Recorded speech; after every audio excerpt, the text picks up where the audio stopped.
الرحمن الرحيم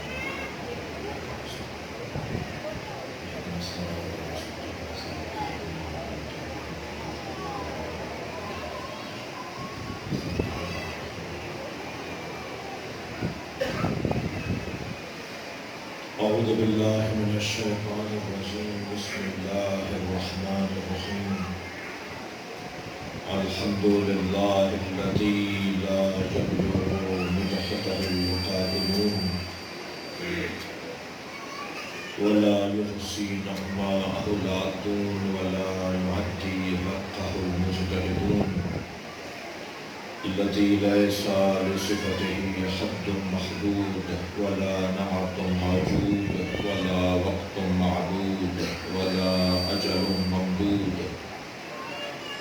فترى الخلائق بقدرته ونشر الرياح برحمته الصلاة والسلام على الرسول المسدد المصطفى الأمجد المحمود الأحمد سيدنا ومولانا ومولى الكونين جد الحسن والحسين معاني أبو القاسم محمد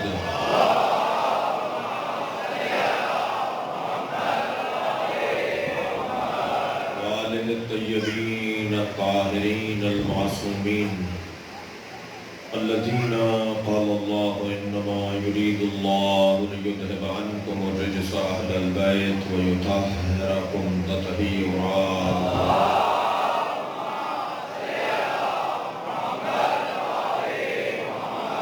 ولعنة الله على أعدائهم أجمعين من يوم عداوتهم إلى قيام يوم الدين ثم بعد قال الحكيم في القرآن الكريم بسم الله الرحمن الرحيم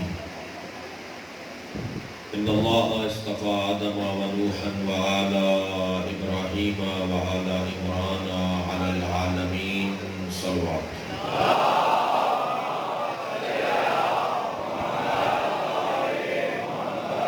ان لوگوں نے دعاؤں کے لیے کہا ہے حاجات کو مد نظر رکھتے ہوئے جن لوگوں نے اس مجلس میں ہر اعتبار سے شرکت ہو یا کوئی دام درہم قدم سخن جس اعتبار سے بھی حصہ رکھا ہے ہم سب کی حاجات کی برابری کے لیے بلندر صلوات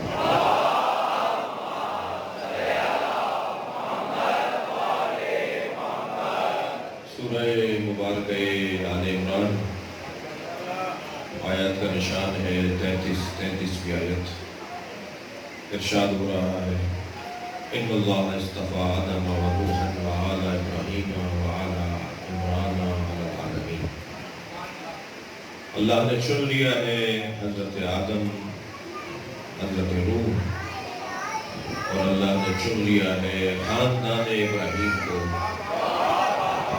اور خاندان ابو طالب کو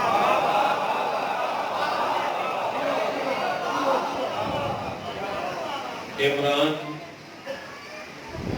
حضرت ابو طالب کے ناموں میں سے ایک نام ہے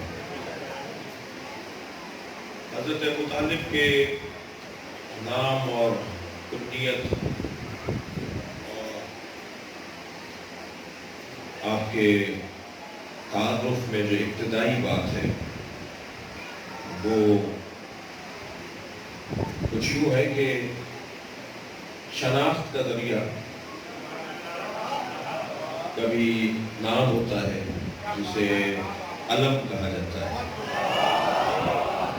نام کو عربی میں نام تو یہ نام شمار اسم شمار نام یہ عربی کا لفظ نہیں ہے نام کو جب عربی میں ہم کہیں گے تو اسے کہیں گے علم یہ الف سے علم نہیں